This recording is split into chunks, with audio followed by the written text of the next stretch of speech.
गैर कानूनी मुकीम तारकीन वतन को मुल्क छोड़ने के लिए 1 नवंबर की डेडलाइन। नेशनल एपेक्स कमेटी की तारीखी और गैर मामूली इजलास में बड़ा फैसला। 1 नवंबर के बाद तमाम गैर कानूनी मुकीम गैर मुल्कियों को डिपोर्ट किया जाएगा। जाली शनाख्ती कार्ड रखने वालों को DNA टेस्ट करवाने का ऐलान भी कर दिया।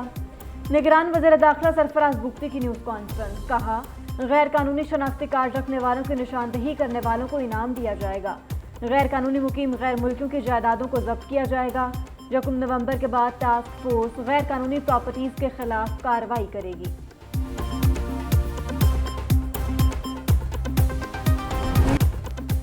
हर एक पाकिस्तानी की जान और माल तब से मुकद्दम है। चैलेंजेस का मुकाबला करने के सिवा कोई रास्ता नहीं। Army chief general Asim Munir की एपेक्स कमेटी इजलास में गुफ्तगू। कहा, रियासत की रिट के लिए हर हद तक जाएंगे। सिपा सालार ने अलामा इकबाल का शेर भी पढ़ा।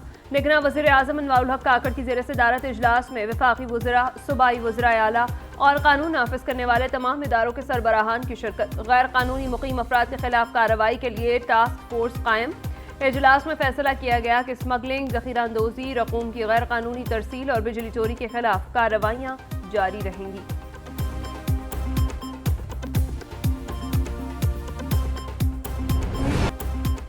वफाकी हुकूमत का नई पासपोर्ट और वीज़ा पॉलिसी नाफिज करने का ऐलान। 1 नवंबर से कोई भी गैर मुल्की वीज़े के बगैर पाकिस्तान नहीं आ सकेगा।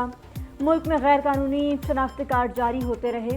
कई दहशतगर्द पकड़े गए जो पाकिस्तानी ना थे, लेकिन उनके पास हमारा ID कार्ड था। वज़ीर दाखिला सरफराज बुख्ती कहते हैं, पाकिस्तान के पास अब DNA टेस्ट की सहूलियात आ चुकी हैं। ज़ख़ीरा अंदोज़ी की रोकथाम के लिए चेक पोस्टें बना दी गई।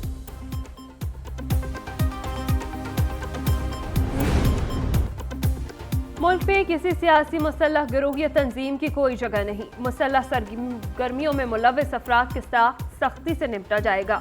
एपेक्स कमेटी का एलामिया जारी। फोरम ने इस बात का इयादा किया कि ताकत का इस्तेमाल सिर्फ रियासत का दायरा इख्तियार है। किसी भी शख्स या गिरोह को ताकत की जबरदस्ती इस्तेमाल की इजाज़त नहीं दी जाएगी। रियासत किसी को मजहब की मनपसंद तशरीह करके सियासी मकासद हासिल करने की इजाज़त नहीं देगी। प्रोपेगेंडा और गलत मालूमात पर साइबर कवानीन के तहत सख्ती से निपटा जाएगा। पहले मैच में बड़े हदफ का दिफा ना किया, दूसरे में भी मार पड़ गई। नसीम शाह के जाने से पाकिस्तानी पेस बैटरी के फ्यूज उड़ गए। दुनिया भर में धाक बैठाने वाला बॉलिंग अटैक वर्ल्ड कप में वार्म अप ना हो सका। हारिस रऊफ की तारीखी पिटाई। 9 ओवर्स में 97 रन खाकर महंगे तरीन बॉलर साबित हुए। शादाब खान को 10 ओवर्स में 69 रन की मार पड़ी। मोहम्मद वसीम को 8 ओवर्स में 63 रन पड़े। शाहीन शाह अफरीदी और हसन अली, उसामा मीर की कदरे बेहतर बॉलिंग।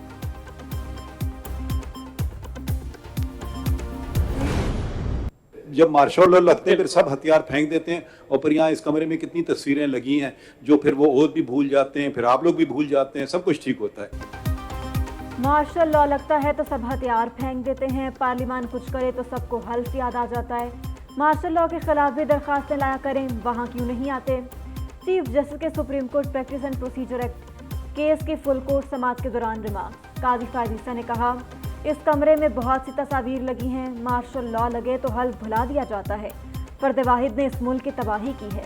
एक चीफ जस्टिस का फैसला ठीक है या ज्यादा करें तो गलत। ये कानून एक शख्स के लिए कैसे है, ये समझ नहीं आया।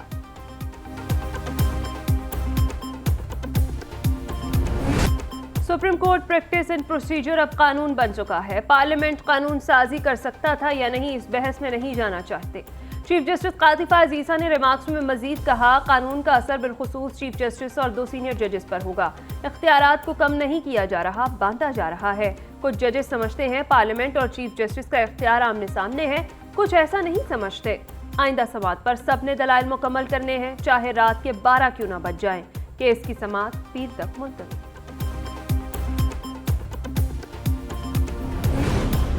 पार्लियामेंट ने इस कानून को बनाने के लिए सही तरीकाकार नहीं अपनाया। Supreme court practice and procedure act case की समाअत के दौरान जस्टिस एजाजुल अहसन के रिमार्क्स। कहा, पार्लियामेंट को पहले आनी तरमीम की तरफ जाना चाहिए था।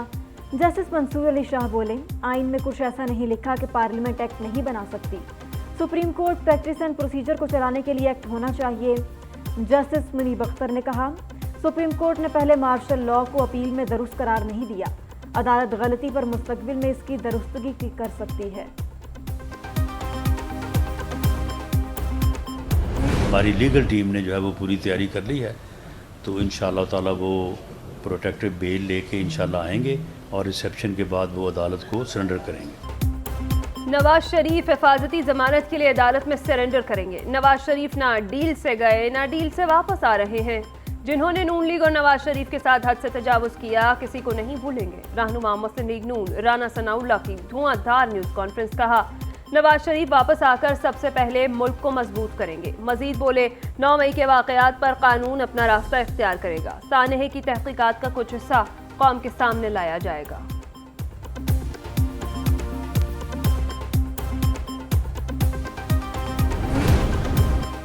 चेयरमैन पीटीआई को ओहदे से हटाने की दरख्वास्त दायर। ममनुआ फंडिंग पर पीटीआई से इंतखाबी निशानात वापस लेने की इस्तदा भी कर दी गई। इलेक्शन कमीशन में दरख्वास्त दायर। इब्तदाई समाअत 10 अक्टूबर को होगी। तोशाखाना केस में नाहली पर चेयरमैन को ओहदे से हटाने की इस्तदा की गई। उधर चेयरमैन पीटीआई असद उमर और फवाद चौधरी के खिलाफ तौहीन इलेक्शन कमीशन केस की समाअत के लिए 11 अक्टूबर की तारीख मुकर्रर।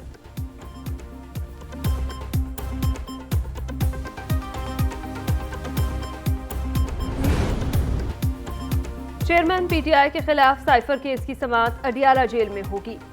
सीक्रेट अदालत के जज के खत पर वजारत कानून ने नोटिफिकेशन जारी कर दिया। लिखा चेयरमैन पीटीआई के खिलाफ साइफर केस के जेल ट्रायल पर कोई एतराज नहीं। जज अब्बुल हसनात ने सिक्योरिटी खदशात पर वजारत कानून से राय तलब की थी। साइफर केस की समाअत कल होगी।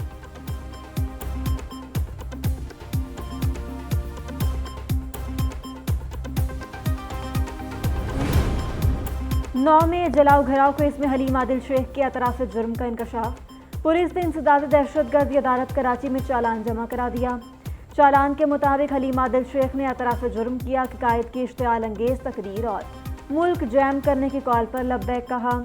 लाठी डंडों और असलहा से लैस होकर एहतजाजी मुकाम पर पहुंचे। सरकारी मिलाकर मुख्तलिफ मकामात को नुकसान पहुंचाया। उधर हलीम आदिल शेख की तरदीद कहते हैं जमा कराए गए चालान को नहीं मानता, कोई एतराफ जुर्म नहीं किया।